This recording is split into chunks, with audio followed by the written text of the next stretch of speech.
who is the greatest among you. Let him be servant of all.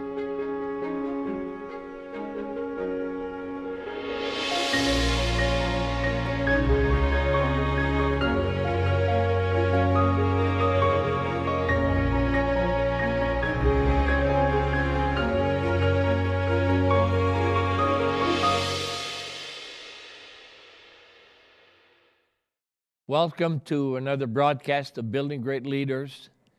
It is always a blessing to be able to come into your home and just take the Bible and let the Bible speak to us. I want to address today an address to leaders, particularly fathers, and we'll be looking in Psalm 101. I call that chapter the covenant of a leader. Or we could call it the covenant of a father. And so let's turn in our Bibles to Psalm 101.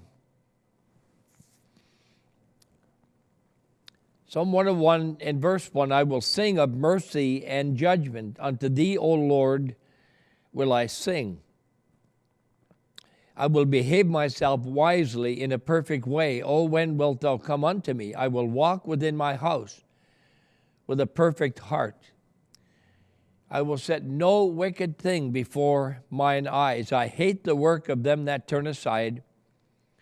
It shall not cleave to me. A froward heart shall depart from me. I will not know a wicked person. Whoso privately slandereth his neighbor, him will I cut off.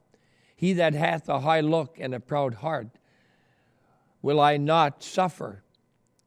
Mine eye shall be upon the faithful of the land, that they may dwell with me, that he that walketh in a perfect way, he shall serve me. He that worketh deceit shall not dwell within my house. He that telleth lies shall not tarry in my sight. I will early destroy all the wicked of the land, that I may cut off all the wicked doers from the city of the Lord. Here we find a psalm that is basically talking about covenants that those taking the position of king would make. So as they would make a covenant, they made a covenant regarding their personal life, and they would also make a covenant regarding the leadership of those who were under their guideline and under their guidance. And I want to look at this one step at a time, particularly make an application to those who would be in leadership as a father. First of all, it says, I will sing of mercy and of judgment. Unto thee, O Lord, will I sing. First of all, a covenant is made to worship. I will worship. And I think the two factors of worship there are based on perception of who God is and praise for who God is and for what God does. And he said, I will sing of mercy and of judgment. Note the balance here. He highlighted the mercy of God, but yet he also highlighted the judgment of God, to have a balanced view of God. I personally believe that the perception of God and our view of who God is really either the stabilizer of our emotion or the troubler of our emotion. Because if we had a flawed view of who God is, then that is a troubler to us. I would recommend you trying to find the book by Paul Vitz called The Faith of the Fatherless. That book, The Faith of the Fatherless, is many biographies of the world's most famous agnostics and atheists. And what it does, each one of them had a common denominator. The atheists and agnostics, most commonly known by us, they all had a common denominator, and that common denominator was a flawed relationship with a father. Some had an absent father. The father was taken in death, or he was not there much. Some had an abusive father, and that abuse caused some such deep bitterness they had their name legally changed to make sure they did not carry their father's name into the next generation. And then some had an angry father. And unfortunately, some of them were raised in the homes of ministers. And in the angry father, a poor picture of God is given. Though God will deal in wrath with those who are wicked in final judgment, we also have to see God as a God of absolute mercy, but yet He is a God of absolute judgment as well.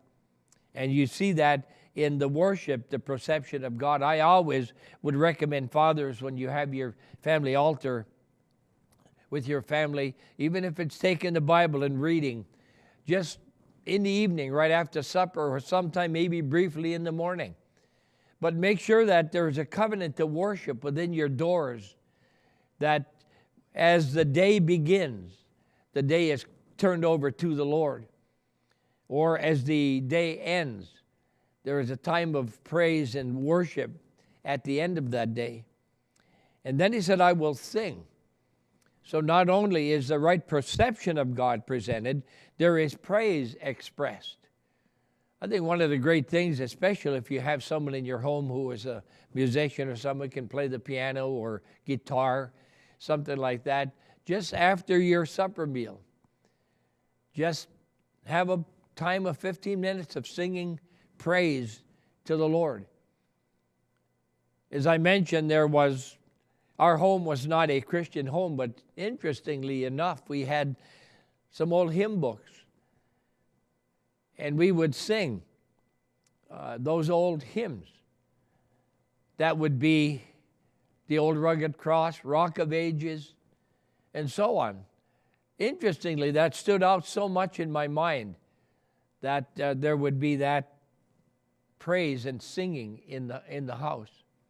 But whatever, men, make a covenant to worship. You be the one who sets the pattern of worship. And then he says, verse 2, I will behave myself wisely in a perfect way. Oh, when wilt thou come unto me? I will walk within my house with a perfect heart. So secondly, we notice there was a covenant regarding his walk. How would he live in behaving? He said, I will behave myself wisely in a perfect way. And if you read the 1 Kings chapter 8 and verse 61, the instruction that was given to a king, that is, let your heart be perfect with the Lord. And as this is a song of covenants made by one becoming the leader, that instruction had been given for when you do become a king, you walk with the Lord with a perfect heart. So David is making the covenant here of his walk. Note, first of all, it was personal. He said, I will. And that's the step that has to be taken. We make a personal covenant with the Lord.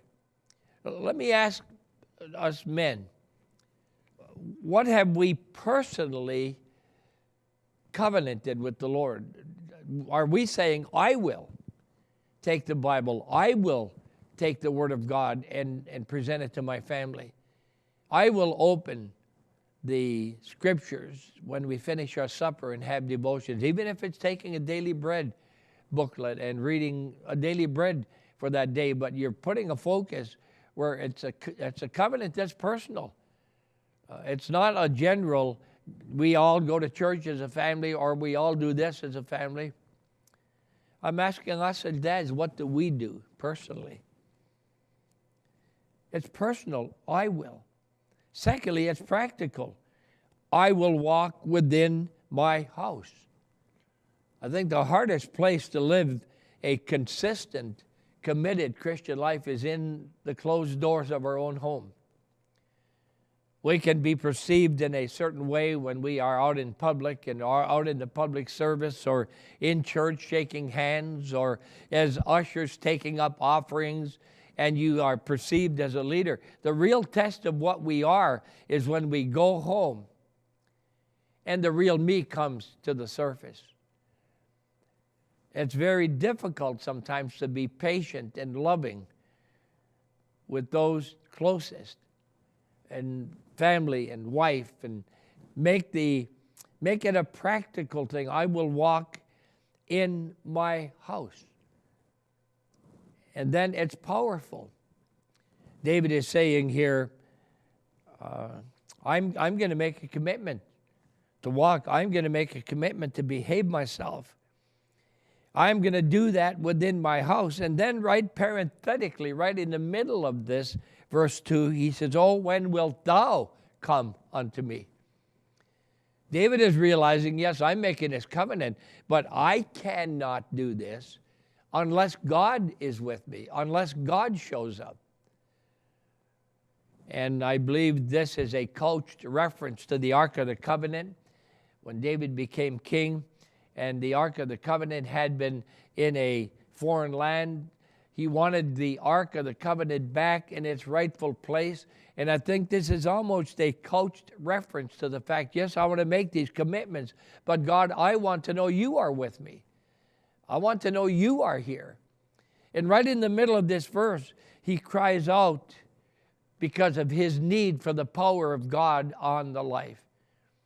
You know, we can make many covenants and many commitments, but apart from the indwelling Spirit of God and apart from the grace of Jesus Christ working in our hearts, we can only go so far in our human leadership.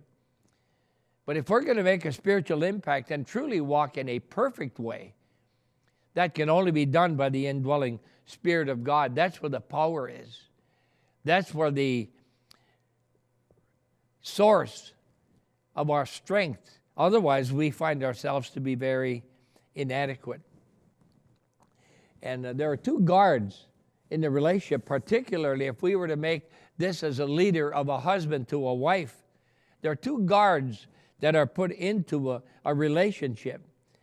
And I think if we look in Ecclesiastes chapter 7 and verse 26, we find a kind of an interesting thing, because this goes back to guarding as a leader. Here I am a husband, I am a father, but how do I protect that relationship with the wife? In Ecclesiastes 7:26, I find more bitter than death the woman whose heart is snares and nets, and her hands as bands. And the writer of Ecclesiastes is speaking that is a very bitter thing to be involved where there is a woman whose heart is snares and nets and her hands bands. Whoso pleases God shall escape from her, but the sinner shall be taken by her. In other words, there is evil out there, and there are evil people out there trying to come to walk in to destroy a relationship. But there are two guards. Number one, please God. As a husband, how do I stay protected in my personal life? How do I stay protected that I might have the power of God in my life if God has given you a mate? You walk in a manner that pleases God. And then secondly, I recommend praising your mate. Come up with reasons of all of the things that are true and that are great, where you are using your words to lift her heart and lift her character. Otherwise, and remember, as Solomon is writing this, he knew what it was like to be snared. He knew what it was like to be snared by wicked women. And when he became king, the guidelines, don't multiply wives and don't multiply horses. Wives will turn your hearts to idolatry. Horses will put your confidence in man, not in God being your divine protector. And so as we make our commitments, we worship, and then we make our commitments to walk, we will walk within our house with perfect hearts.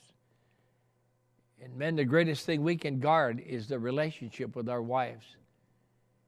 Please God, praise her. And then, thirdly, verse 3, I will set no wicked thing before mine eyes. I hate the work of them that turn aside. It shall not cleave to me. Thirdly, I note he makes a covenant regarding his watch. I will guard what I watch. Set no wicked thing before mine eyes. One of our segments, we're going to do a couple programs on the topic of temptation and the drawing of Satan into moral impurity that comes. And what are the steps? And we will look back to the book of Genesis. chapter 3, when the temptation began, and then how it has multiplied that sin over and over and over again. But here we find a covenant regarding his eyes. He said, I will set no wicked things before mine eyes. How we need to guard that heart. And keep in mind, in that era, what was available to the eyes compared to what is available to the eyes in this particular time. It is a warfare for a man, for a husband, for a dad to keep that covenant, to set no wicked thing before his eyes. And as we do our segment on temptation, we hope that they will be guidelines that will give caution, but guidelines also that will give steps to protection and victory as we look through that time. Because wicked things will come in to bring a devastation to the heart. So as you look at your life and you begin your day and you have your breakfast and you pray with your family in the morning, then you enter into your workday. Keep that covenant regarding your watch. Then he made a covenant regarding wicked people. I will watch regarding wicked people. Look in verse 4. A froward heart shall depart from me. I will not know a wicked person. Now, I don't believe that David is saying, I will have nothing to do with anybody who is not a man of God or a woman of God. What he is saying, I will not have my close friendships, those who are involved in a wicked lifestyle. Because we do become like the associations. And we begin to tolerate the things that we never thought we would ever tolerate. So as a dad, you guard your close friendships. Make sure that your close friendships are people who are people of character. And when you make the step regarding wicked people, not disassociating from the world completely, but not making our closest companions those who walk in continual wickedness. We are in the world, we cannot escape that. We are to be salt and light in the world. We are not to have our lives to be turned aside from that particular thing. And then he said, I will watch regarding wicked pride. Verse 5, he said, whoso privately slandereth his neighbor, him will I cut off. He that hath a high look and a proud heart will I not suffer. So David makes a covenant regarding this. I will put a very close guard regarding those who are walking in wicked pride. It is so difficult in our generation today to see those who are strutting against God, those who are literally unfolding Romans chapter 1 before our eyes. And there is a prideful strut. And what David is saying in this covenant that he is making, he said, I will not tolerate those who walk in wicked pride. When you stop to look at, David was speaking of this as a king. He was not in a position that we are in. David was in a position to do some things because he was in that position of leadership. We have to do that covenant within our own hearts. We're not going to tolerate wicked pride that comes into our lives. Things that we need to watch. Wicked things. Make sure they're not a part of our life. Wicked people. Make sure that they are not our close companions. And wicked pride. Make sure it does not creep into our hearts. And make sure we do not tolerate and worship those who are walking in arrogance, particularly those who are walking in arrogance and pride against God. There's coming a day when that proud look, when they are putting their nose in the face of God, there's coming a day when he who sits in the heavens shall laugh. He shall have them in derision. But we as believers need to be faithful in loving and guiding and directing in these ways. Fourthly, I think a covenant that a leader, a dad, a husband needs to make is regarding his words. So his worship was committed. His walk was committed. What he would watch was committed. And then in verse 5, whoso privately slandereth his neighbor, him will I cut off. David makes a covenant regarding words. Realize every idle word will be brought into judgment. That's a very serious thought. Jesus said every idle word, every worthless word, every word that is empty is going to be brought into judgment. And when we see the power of words, I used to make a statement. I still do, actually. I would say, do not always speak the truth. And then I would stop and pause. Do not always speak the truth. Then I would finish, when you do speak, speak only the truth. Do not always speak the truth. But when you do speak, speak only the truth. What do I mean by that? Some things that are true that do not need to be spoken. You might know something about an individual, and it's true. That doesn't mean you have to use your tongue to say that which you know to be true, because you don't always speak the truth, because there are some things that you know that other people do not need to know, but yet you can use your tongue in a very slanderous way. And you look, and he said, whoso privately slandereth his neighbor. David said there will be no character assassination that will be tolerated in my place. And how we need to be careful regarding words as we are sitting down and all of a sudden the gossip starts. If we're going to gossip, let it be holy gossip, which we call the gospel. It's holy gossip. I like Warren Wiersbe's series on the B series. And Dr. Warren Wiersbe has his series on James called Be Wise. And chapter 3 of James, Dr. Wiersbe points out the fact that the tongue has 3 vital powers. He said the tongue has a vital power to direct, and that is pictured in the metaphors of the bit in the mouth of a horse and the rudder on a ship. The bit is a very small thing, but it turns about the large body of that horse. The rudder is a very small thing on a ship, but it turns about the direction of that entire large ship. So the tongue has power to direct. And with a statement, we can direct a person.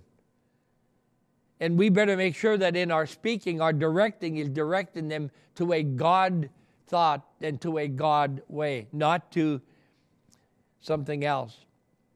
And then he points out the tongue has a vital power to destroy, and that is pictured in the metaphor of the fire. Fire in its rightful place brings warmth. Fire out of place brings destruction. And James says that tongue is set on fire of hell. And how we need to guard those words. It can destroy. I remember a woman, I heard an illustration of a pastor said that a woman came to him and said, Pastor, I've been gossiping about you, and I'm asking your forgiveness. Will you forgive me? He said, yes. Would you and your husband meet me this afternoon after lunch this afternoon, and after the morning service you have dinner and you come back to church and bring with you a pillow that has feathers. It was kind of a mystery to that woman, and she and her husband met the pastor that mid-afternoon on that Sunday, and he had a ladder set up against the church. And as he got the pillow from the lady, he didn't say anything. He went up on the ladder and got on the flat part of the church roof there and took a razor and cut that pillow open and then shook it, and the feathers blew every direction. Then he came down. He said, ma'am, you asked me to forgive you. I forgive you. But for you to try to correct the words that have gone out would be like you trying to regather all these feathers. They've been blown in the wind.